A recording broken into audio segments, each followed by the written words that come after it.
Welcome to the Wild Crone Wisdom podcast with your host Vinutha Mohan.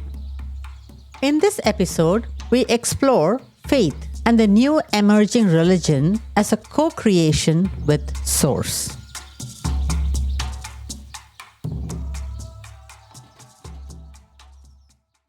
A man was out at sea and found that his little boat had sprung a leak. Fearing that he would drown soon, the man started praying to God very loudly, beseeching God to rescue him. Soon, a motorboat arrived towards him and a man shouted, "Jump on board, friend." The man refused. He said, "God will rescue me soon. Please be on your way." After pleading with him for a while, the rescue boat left. By this time, half of the boat was filled with water. The man now prayed very desperately to God. "Please, God, please help me. If you don't help me, I will surely die." Shortly, he heard another boat roaring its way towards his sinking boat, and a woman threw him a lifeline and asked him to swim towards her boat. The man refused once more and confidently replied, "Don't worry, God is helping me. Help is on its way." The woman begged and pleaded and finally gave up and drove away. Eventually, the man's boat sank and he drowned with it. After his death, he came face to face with God. He was now livid. He accused God of abandoning him even after his desperate pleas.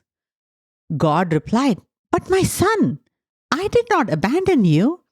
I came twice, as a man and as a woman in a motorboat to save you, but you refused my help." The story is simple and yet profound. It highlights a truth we often miss. Help doesn't always come the way we expect it.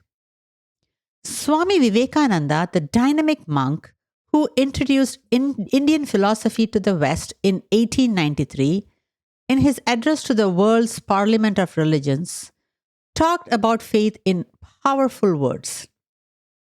He said, "The old religion says, believe in a God above the clouds. The new religion says, believe in yourself." He wasn't dismissing God, but reminding us that the divine often works through us and through those around us.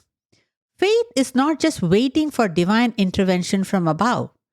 Faith is being open to help in all its forms: books, people, medicine, therapy, a timely conversation, even a stranger's kindness. Yet, too many of us, like the man in the story, reject the very support we have been praying for. Many wait for a miracle or a magic pill, resign themselves to their fate, or just numb themselves to the pain through denial and distraction. We live in a time of incredible access to medical care, science, holistic healing, wisdom traditions, psychological tools, spiritual practices, and self-help systems. What is required on our part is a willingness to be open-minded, to be curious, and have faith in the neuroplasticity of the brain. Our brains are endowed with a special gift of being able to adapt and change at any age. The only thing required of us is the willingness to change. Without this willingness and the confidence in our ability to do the work, nothing and no one can save us. Just as in the story, many can come to offer us hope and help, but we must have the ability to recognize help when the universe offers it to us. Help from the universe often comes in humble packages. In my own experience, very often, I have been guided through messages from the most unlikely source, someone who I wouldn't necessarily think of as wise, well put together, or resourceful. What I have learned over the years is to trust the unfolding of life and to keep an open and curious mind. Soul prayers work, and our sincere prayers are all heard when done with faith. There is a dangerous misconception that spirituality means waiting passively for signs or miracles. But True spirituality, as Vivekananda taught, is active co creation. We are not puppets of a distant, angry God judging us from above. We are expressions of Source, like waves from the ocean or rays from the sun. We are not separate from the divine. We are the divine, exploring itself through human life. As co creators, we do have some amount of say in how our life unfolds. So, faith, as defined in the new religion, is faith in the universe as our co creating partner. Faith in our own abilities to work in harmony with this partner. Faith in our ability to adapt, change, accommodate, learn, grow, thrive, excel, and co create. But it requires us to take the first step in wanting to look at ourselves and examine our lives. I too, like Socrates, believe that an unexamined life is not worth living. To go on autopilot and just repeat the same mistakes over and over again, expecting a different outcome each time, is such a waste of this precious opportunity called human life. To walk in the path laid by our soul's calling and expect choices to be easy, comfortable, fast, fun, and requiring no effort on our parts, no sacrifices of our maladaptive beliefs, misperceptions, long held victim stories, is akin to the foolish man who drowned waiting for God to rescue him. This is why many great teachers and saints like Swami Vivekananda have said that the foundational virtue in life is courage. Every other virtue is built on this rock bed.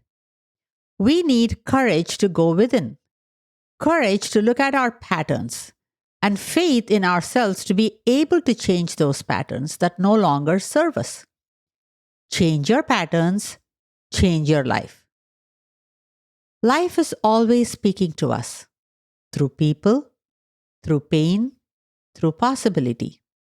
The question is, are we quiet enough to listen and brave enough to act? Because the miracle we are waiting for often arrives disguised as the step we are afraid to take.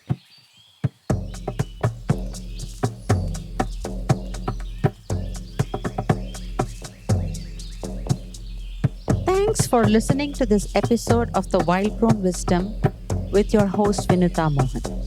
I'm a licensed marriage and family therapist from the Bay Area, California, specializing in trauma and attachment repair. I'm also a certified EMDR specialist and a certified shamanic practitioner. In this podcast series, we delve into the journey of our spiritual essence having a human experience. While many social scientists study human emotions, thoughts, and behaviors, and others explore transcendental experiences, few bridge the gap to help embody the spiritual wisdom in everyday life. I call this the psycho-spiritual path.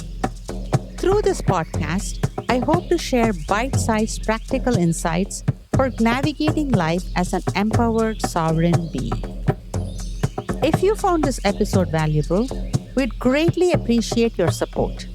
Please consider rating, reviewing, commenting, and subscribing on your podcast platform to help us reach a wider audience.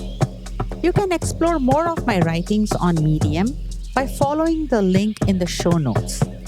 We'd also love to hear about your experience, so feel free to share your thoughts with us at wildcronewisdompodcast@gmail.com. Thank you for being part of our journey. Please be advised, the information provided in the Wild Crone Wisdom podcast is intended for general information purposes only. Vinutha Mohan is a licensed therapist and healer. However, the content shared in this podcast does not replace or constitute professional advice, therapy, or counseling. It is essential to consult with a qualified mental health professional for personalized guidance regarding your unique circumstances. Thank you.